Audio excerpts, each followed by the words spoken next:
Hey guys, welcome back to Dio and Mike podcast. Hello, everybody. Where we are being rooted in truth and led by the Spirit. Alright Mike, so what is the title of this episode? Nah, melanjutkan dari episode yang sebelumnya, kita akan ngomong tentang belas kasihan. Dan belas kasihan bukan karena Kasihan. Mercy is not pity. It's not pity, itu bahasa Inggrisnya ya? Yeah. Belas kasihan bukan karena kasihan. Betul. Kita dari episode yang lalu kita bicara mengenai cancel culture. Betul. Kita bicara mengenai kehidupan Nuh dan ketiga anaknya. Betul. Dan bagaimana Sem dan Yafet menunjukkan hormat mereka kepada Nuh. That's key.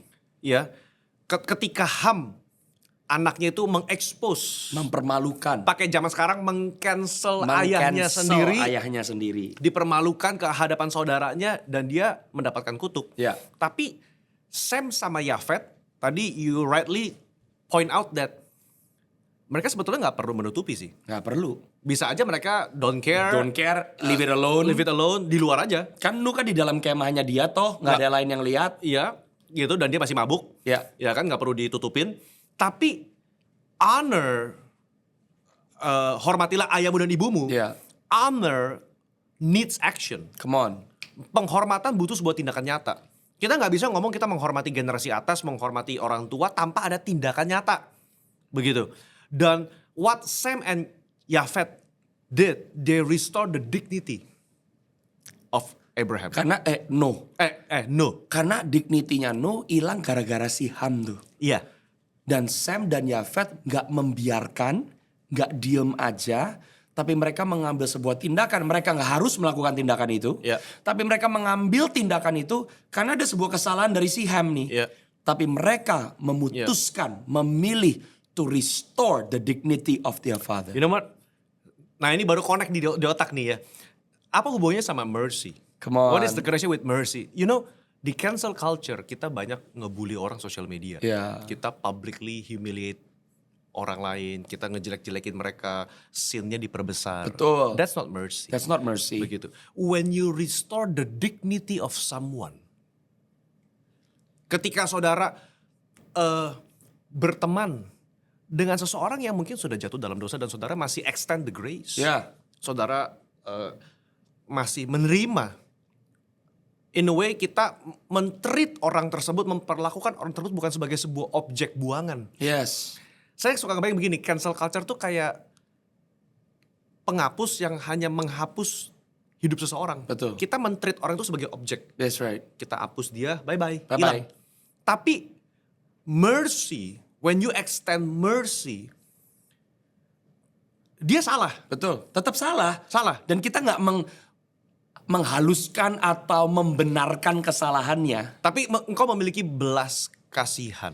Then you know when you said that Pastor Dio, waktu kita anak-anak Tuhan memberikan mercy, kita sedang menghormati Tuhan sebetulnya. Yang menciptakan orang kepada siapa kita sedang mengextend mercy. Ya. Nah saudara, ayat emas buat episode ini kita mau bahas dari Yakobus pasal yang kedua. Oke. Ya. Saya buka sebentar dari Alright. kitab Yakobus pasal yang kedua. Saya bacakan dari ayat 8 sampai ayat yang ke-13. Oke. Akan tetapi jikalau kamu menjalankan hukum utama yang tertulis dalam kitab suci, kasihilah sesama manusia seperti dirimu sendiri, kamu berbuat baik. Tetapi jikalau kamu memandang muka, kamu berbuat dosa dan oleh hukum itu menjadi nyata bahwa kamu melakukan pelanggaran. Ya. Sebab barang siapa menuruti seluruh hukum itu, tetapi mengabaikan satu bagian daripadanya, ia bersalah terhadap seluruhnya. That's right. Sebab ia yang mengatakan jangan berzina, ia mengatakan juga jangan membunuh. Jadi jika kamu tidak berzina tetapi membunuh, maka kamu menjadi pelanggar hukum juga. That's right. Berkatalah dan berlakulah seperti orang-orang yang akan dihakimi oleh hukum yang memerdekakan orang. Sebab penghakiman yang tak berbelas kasihan akan berlaku atas orang yang tidak berbelas kasihan. Tetapi belas kasihan akan menang atas penghakiman. Mercy will triumph over judgment. Saudara. Amen. Amen. Itu yang kita mau bahas dalam episode ini, saudara. Ya, dalam konteks kitab Yakobus, memang Yakobus berbicara mengenai orang-orang zaman itu yang memandang muka. Ya, kalau saudara baca dari pasal 2 ayat 1 sampai ayat yang ke-8 tadi, saudara melihat jemaat yang dia show favoritism. Ya. Jemaat yang kaya, jemaat yang memiliki status, kedudukan tinggi, Ya. lebih dihormati begitu. Ya. Yakobus bilang, kamu lupakah bahwa Allah, ayat yang kelima, Allah memilih orang-orang yang dianggap miskin oleh That's right. dunia ini Iya. untuk menjadi ahli waris kerajaan. Ya. Jadi kalau kamu sudah memandang muka, kamu berbuat dosa. Dan oleh hukum itu kamu menyatakan bahwa kamu melanggar hukum tersebut, begitu loh. Kalau kamu melanggar satu, kamu melanggar semua. That's right. Begitu loh. Dan kalau kamu pilih-pilih hukum, ya kamu juga nggak bisa hidup seperti itu. That's right. Gitu. That's right. Saudara, itu bukan, Yakobus nggak berbicara mengenai hukum Taurat. Oh, bukannya kita udah selamat karena anugerah. Bukankah kita udah saved by grace through Yeah, faith. Kok yeah. tiba-tiba Yakobus ngomong soal hukum-hukum lagi? Ya. Nggak, Yakobus berbicara persis sama seperti apa yang Tuhan Yesus katakan. Dia menaruh hukum at the utmost, Come at the on. proper place. Yes. Begitu loh.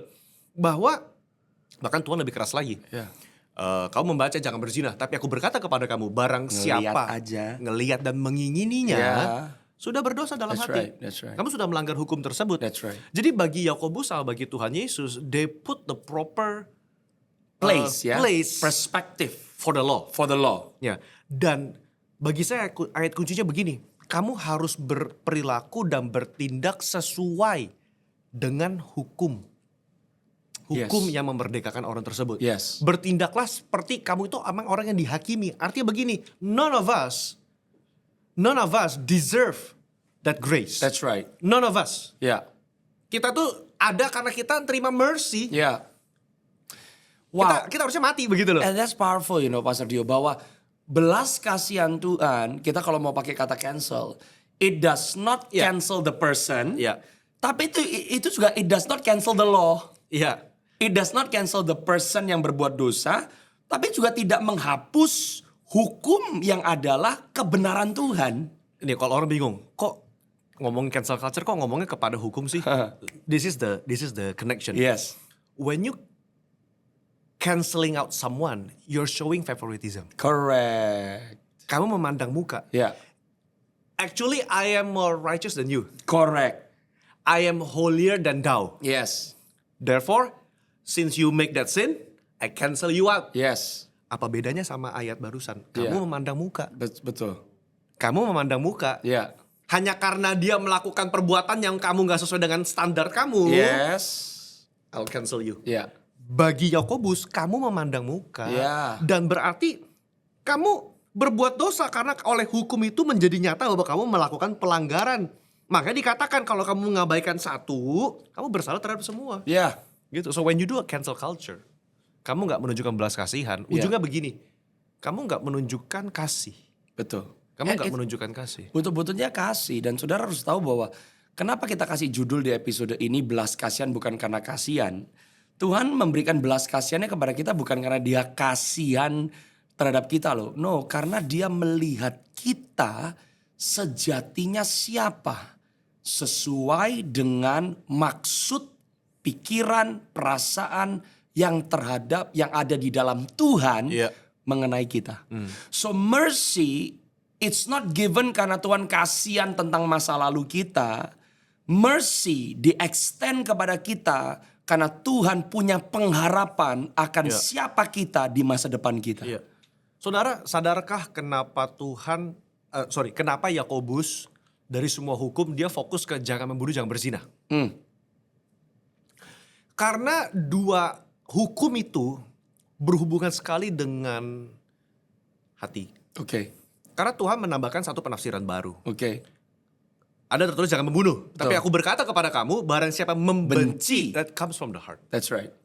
Berzina, melihat dan mengingini, Yeah. that comes from the heart. That's right. Semua dari hati. Dari hati. Semua dari hati begitu loh. Jadi tanpa disadari, isu cancel culture itu berasal dari hati. Karena kita, treat people with contempt. Kita merendahkan orang tuh semua dari hati. Dan itu dibungkus dari kain yang kesannya kita righteous. Iya. Ahli Taurat tuh. Iya. Orang begitu. Farisi tuh. Iya, kita membungkus semua itu dengan seolah-olah kita tuh yang lebih suci dari mereka. Ya. Makanya kita seperti seolah-olah punya otoritas to cancel them out. Ya. But who are you to cancel them? No. Nggak bisa. Gitu. Who are we to publicly humiliate Iya. someone. Iya. Gitu. Love overcomes.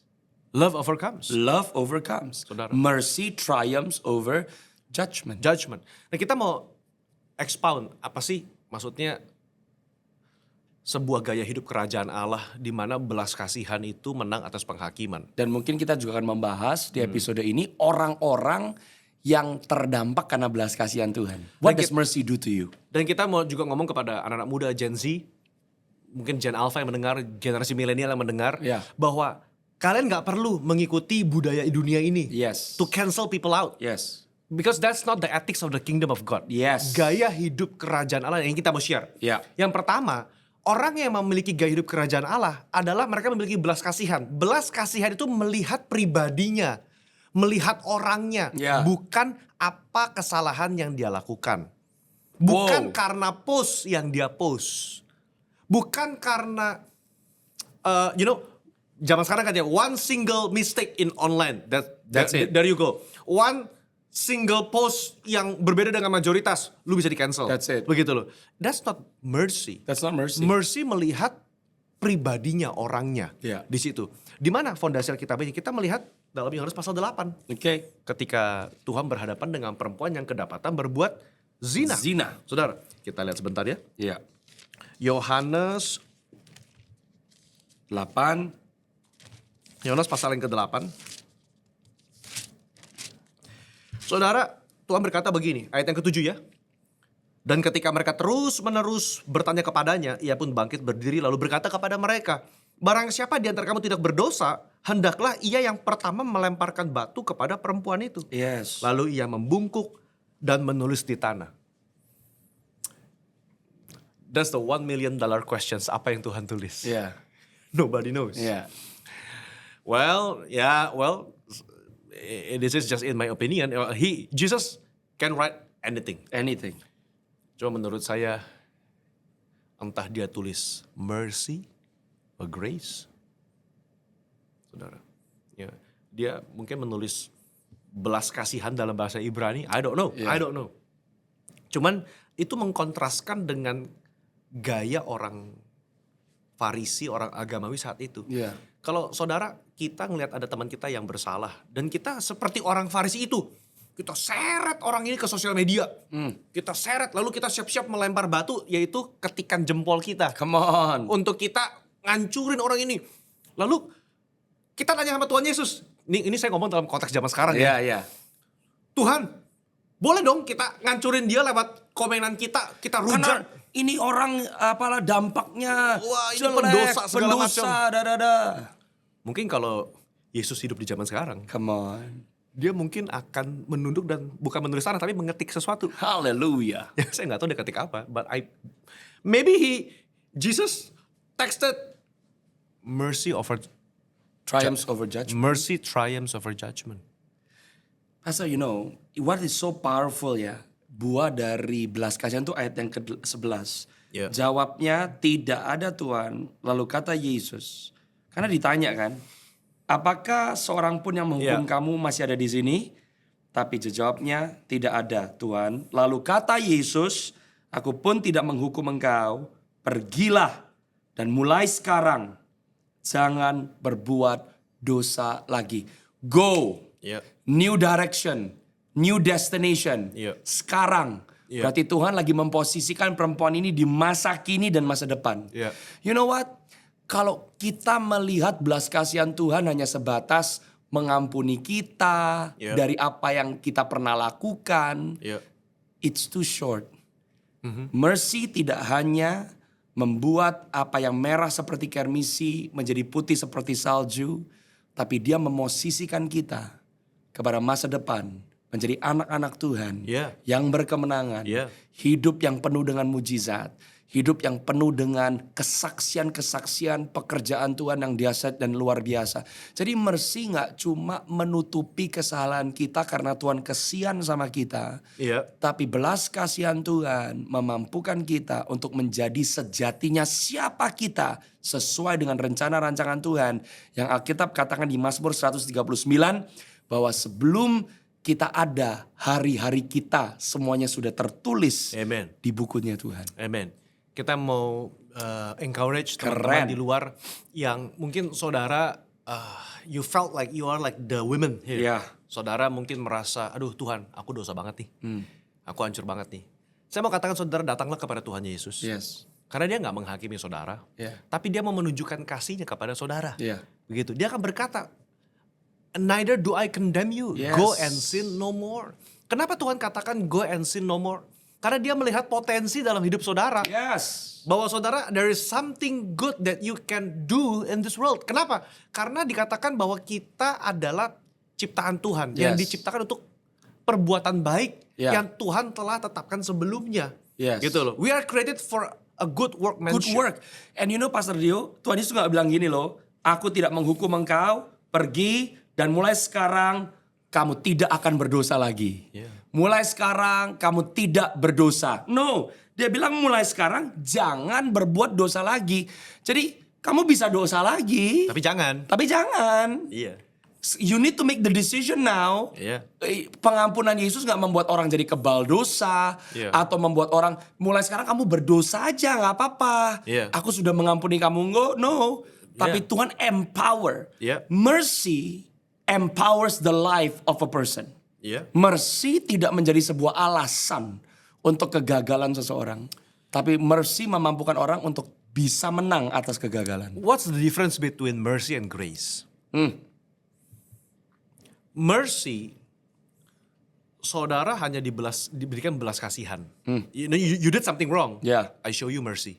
Mercy berarti kamu salah. Yeah. I show you mercy. Yeah. But grace, it is an undeserved favor. Come on. Kamu gak layak. Ya. Harusnya ketika kita berbuat salah, dikasih belas kasihan, ya udah deh, hukumannya dikurangin. Itu udah mercy tuh. That's right. Harusnya 10 tahun penjara. Iya. Tapi karena aku punya belas kasihan, ya kamu 2 tahun aja deh. Tapi grace, dihilangkan semua. Yes. Bahkan kita dimampukan. Kita dimampukan untuk hidup dalam hidup yang baru. Yes. Karena tujuan kita udah beda. Iya. Kita mengasihi pribadi yang memberikan kepada kita mercy and grace. Jadi saudara harus mengerti bahwa mercy and grace itu satu paket. Iya. Berarti orang yang sudah mengalami mercy and grace, saudara juga harus bisa memberikan apa yang saudara terima. Dan itu prinsip yang kedua yang berikutnya dalam konteks kerajaan Allah. Bahwa penghakiman itu membunuh, tetapi belas kasihan itu merestorasi atau Yeah. memulihkan. Contohnya di mana? Petrus, saudara. Saya rasa cukup untuk Tuhan berbelas kasih kepada Petrus, Yeah. diampuni. Yeah. Tapi the grace of God Come on. memampukan Petrus untuk menjadi salah satu soko guru pertama gereja di Yerusalem. You're right. And you know Pastor Dio, waktu Tuhan Yesus berkata kepada Petrus, iblis mau menampi kamu, tapi aku berdoa untuk kamu Petrus, supaya waktu kamu insaf, kuatkanlah saudara-saudaramu. Jadi Tuhan gak cuma bilang, kamu kan bikin salah Petrus, tapi tanganku, belas kasihanku, anugerahku akan mengangkat kamu. Iya. Tapi belas kasihan dan anugerah aku berikan kepadamu, karena I believe in you. Iya. I trust you, and I need you. Iya. Untuk menguatkan saudara-saudaramu. That's powerful. Dan saudara, kalau hari ini saudara kita mungkin juga gagal seperti Petrus. Siapa sih yang gak pernah gagal? Betul. Saudara, siapa sih yang gak berkali-kali kita menyakiti hati Tuhan Yesus? Yes. Be encouraged bahwa Allah yang saudara sembah bukanlah manusia. Ya. Dia abounds in love and mercy. Yes. He abounds in love Yeah. and mercy. Murkanya untuk sesaat saja. Tapi kasih setianya untuk selama-lamanya, saudara. Dan terimalah anugerah pengampunan itu dari Tuhan Yesus. Dan saudara, bangkit. Bangkit. Gitu loh. Kalau kamu sudah insaf, Ya. ya bangkit dan lakukanlah kembali apa yang harusnya engkau lakukan. Gitu loh. Saudara Petrus ya, setelah dia mengalami yang namanya belas kasihan Tuhan, apalagi di akhir hidupnya, dia itu bukannya luput dari persekusi atau dia luput dari kondisi-kondisi, keadaan-keadaan yang sebetulnya bisa membuat dia menyangkal Yesus lagi. Yeah. Lah lebih parah gitu loh, karena waktu dia menyangkal Yesus, dia kan nggak tahu nasibnya seperti apa. Cuma hanya ada beberapa perempuan di pelataran yang bilang, lah kamu kan ngikut sama dia. Tapi ada masa-masa di mana sebetulnya orang-orang udah dengan jelas mau membunuh dia. Tapi Petrus nggak menyangkal Yesus. Iya. Padahal kesempatan untuk menyangkal Yesus itu ada lagi gitu loh. Tapi Petrus dimampukan untuk menang terhadap kelemahan di mana dia pernah jatuh. Saudara bisa bayangkan nggak contoh Samson. Samson tuh gagal loh. Tapi di Ibrani 11 nama Samson tetap muncul sebagai salah satu tokoh pahlawan iman. Nggak di cancel loh Samson. Mercy. Padahal gagal ya. Triumphs over judgment. Ya dia mati. Waktu dia mati, dia mengalami kemenangan yang terhebat yang waktu itu. Tapi hukum tabur tuai tetap Samson harus lewati gitu. Iya. Matanya dicongkel, Iya. dia kehilangan destiny-nya yang sempurna. Iya. Tapi mercy, triumphs over judgment. Artinya bahkan sampai detik terakhir Samson pun Tuhan masih bisa memakai orang seperti itu. Bisa loh. Jadi kita nggak bisa langsung menjudge orang sekarang. Wah, ini orang udah gak bisa dipakai Tuhan nih. Who knows? Who knows? Di akhir hidup dia bertobat. You know, the moment you said that, Pastor Dio, saya itu keinget ya. Orang-orang Filistin waktu itu mempermalukan Samson. Mempermalukan Samson. Tapi Tuhan gak mempermalukan Samson. Iya. Orang Filistin, you know what? Let's look at the Let's Bible. open, deh. let's look at the Bible. Itu di Hakim-hakim. Hakim pasal yang ke... Ayat yang 25 tuh, waktu dia diolok-olok tuh. Nah, mana ya? Ketika hati mereka riang gembira, berkatalah mereka, panggillah Simson untuk memberi hiburan bagi kita. Simson dijemput dari penjara dan ia memberi hiburan di depan mereka. Kemudian mereka menyuruh dia berdiri di antara tiang-tiang. Iya. Dia diolok-olok. Diolok-olok. Dia dipanggil dari penjara dengan mata yang buta. Ya. Mungkin tangannya terbelenggu. Yes. Dia disuruh ngelawak, dia disuruh berdiri di antara tiang-tiang. Ya. Mungkin tangannya diikat tangannya dibelenggu di antara tiang-tiang. Yes. Hanya orang Filistin yang mempermalukan orang. Come on. You know, it is the Philistine spirit Ya. yang publicly humiliate someone. Yes. Saudara. Loh Tuhan juga bisa kecewa sekali loh sama Simson. Karena kenapa? Berkali-kali dikasih kesempatan dan Simson selalu memilih yang mendukakan hati Tuhan. Tapi dia 28 lalu berserulah Simson kepada Tuhan. Ya Tuhan Allah, ingatlah aku dan buatlah aku kuat sekali ini saja. Give me one more chance Lord. Ya, dan Tuhan kasih itu. Dan dikasih loh. Ini kalau kita belajar etika biblika, it is one of the ethical dilemma. One of the dilemma. Kenapa Tuhan kasih kesempatan? Iya. Knowing that actually he got himself killed. Iya. Gitu loh. Well, we're not gonna go towards that route, but Tapi you know Pastor Dio yang keren ya. Waktu dia bilang kasih aku kekuatan sekali ini aja. Dia gak bilang Tuhan kasih aku kekuatan sekali ini aja. Karena aku telah berdosa. So I can make things right. Dia tetap bilang loh. Buatlah aku kuat sekali ini saja. Supaya dengan satu pembalasan. Aku bisa membalas kedua mataku terhadap orang Filistin. Iya. Jadi dia minta belas kasihannya karena masih nggak terima gitu loh. Dia ngalamin apa gitu loh. Iya, Can you imagine? Dia bukan Tuhan aku minta belas kasihan karena aku bertobat. Aku minta belas kasihan supaya aku nggak mempermalukan engkau. Dia masih minta belas kasihan supaya aku nggak terima, mataku buta Tuhan. Tolong aku supaya aku bisa mempermalukan musuh-musuhku. you know, saudara ketika saudara membaca kitab Mazmur, Iya. ini kan mengenai emosi manusia ya. Iya. I've been thinking and reading, contemplating about this. Bahwa tahu nggak saudara bahwa Allah tuh nggak hanya bekerja lewat emosi yang positif. Come on. All the emotions, despair, contempt, jealousy, hatred, marah. In a way, it reflects a part of God. You know, the moment you said that, Pastor. You know, God redeemed humanity, yeah. but he never canceled humanity. He does not cancel our emotion. Yes. He does not subtract our negative emotion. Yeah. He redeems the whole package. The whole package. The whole thing. Makanya di kitab Mazmur saudara akan melihat ada Mazmur yang kayaknya kok marah-marah. Tuhan hancurkan mereka. Iya. Kok dimasukin ke Alkitab? Iya. Kok menjadi firman Tuhan? Iya. Tuhan, mereka berbuat begini sama aku. Balaslah Tuhan. Iya.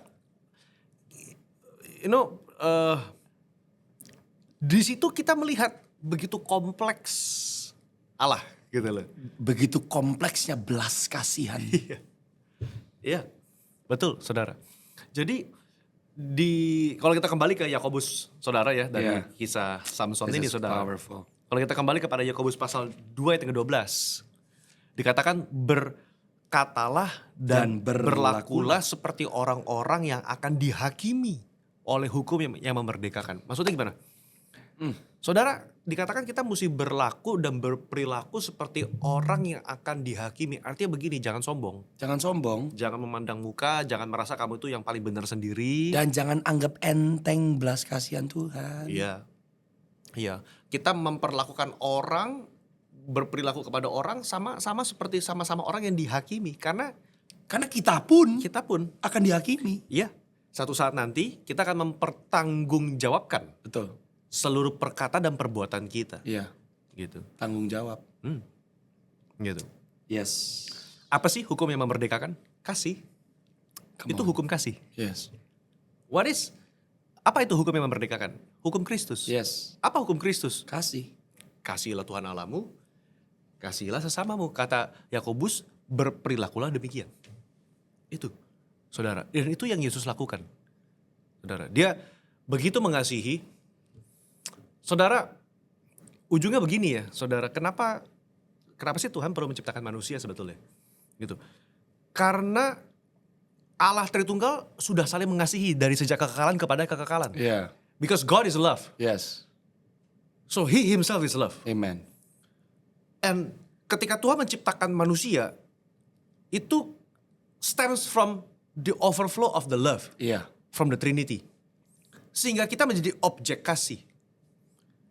Dan untuk bisa seorang manusia menerima kasih itu tanpa ada paksaan, mengharuskan manusia memiliki free will. Dia bisa menolak kasih. Karena kalau secara otomatis kita jadi robot yang hanya bisa menerima, ya kita gak merasa dikasihi. Betul. Karena kita mau gak mau harus menerima kasih itu. Betul. Tapi karena kita punya free will, kita bisa menolak kasih itu. Dengan resiko kita berdosa, Tuhan sudah tahu itu. Gitu. Makanya Tuhan Allah Bapa juga mengirimkan anaknya yang tunggal ke dalam dunia, saudara, sebagai perwujudan kasihnya kepada manusia. Amen. Begitu loh, perwujudan kasihnya kepada kita. Amen. Dia tahu kita akan melanggar gitu. And yet still He loves us. Yes. Gitu. Sometimes nggak butuh alasan lain untuk mengasihi kalau kita tahu bahwa kita terlebih dahulu dikasihi. That's why love must come from Jesus dan only Jesus. Karena tanpa kasih Yesus, semua upaya manusia untuk mengasihi bukanlah kasih. Dan saudara, ini mungkin poin ketiga ya yang terakhir. Bagaimana sih mercy triumphs over judgment? Ya paling gampang kita melihat aja perbuatan Tuhan Yesus di atas kayu salib. Saudara, dalam Lukas kita buka ya, Lukas pasal 23 ayat yang ke-34. Lukas 23 ayat yang ke-34. Ini Yesus sudah tersalibkan di atas di antara para penyamun. Dan Yesus berkata, ya Bapa, ampunilah mereka sebab mereka tidak tahu apa yang mereka perbuat. Pengampunan menghancurkan cancel culture. Yes. Pengampunan menghancurkan penghakiman menurut saya. Yes. So you can choose. Saudara bisa memilih. Saudara mau menunjukkan belas kasihan dengan cara mengampuni apa enggak? Tuhan sudah menunjukkan di atas kayu salib, Bapa ampunilah mereka sebab mereka tidak tahu apa yang mereka perbuat. Itu padahal dia lagi di cancel tuh sama dunia tuh. Tapi he chose to forgive. Jadi kita juga mau bicara sama teman-teman. Saudara mungkin adalah korban bully. Saudara juga di cancel. Saudara mungkin diomongin di sosial media. Yes. Saudara mungkin sebagai anak pendeta, kita karena ada episode mengenai pastor kids. Banyak yang sharing di komen mengenai suka duka menjadi anak pendeta. You can choose to forgive. Yes. You can choose to extend grace and mercy kepada orang lain. Saudara bisa dicoba di cancel karena dakwaan, tuduhan, atau memang karena salah, kesalahan yang dibesar-besarkan, whatever it is. Tapi pengampunan menyelamatkan diri kita sendiri. Dan pengampunan melepaskan dan memberikan ruang untuk Tuhan membela kita.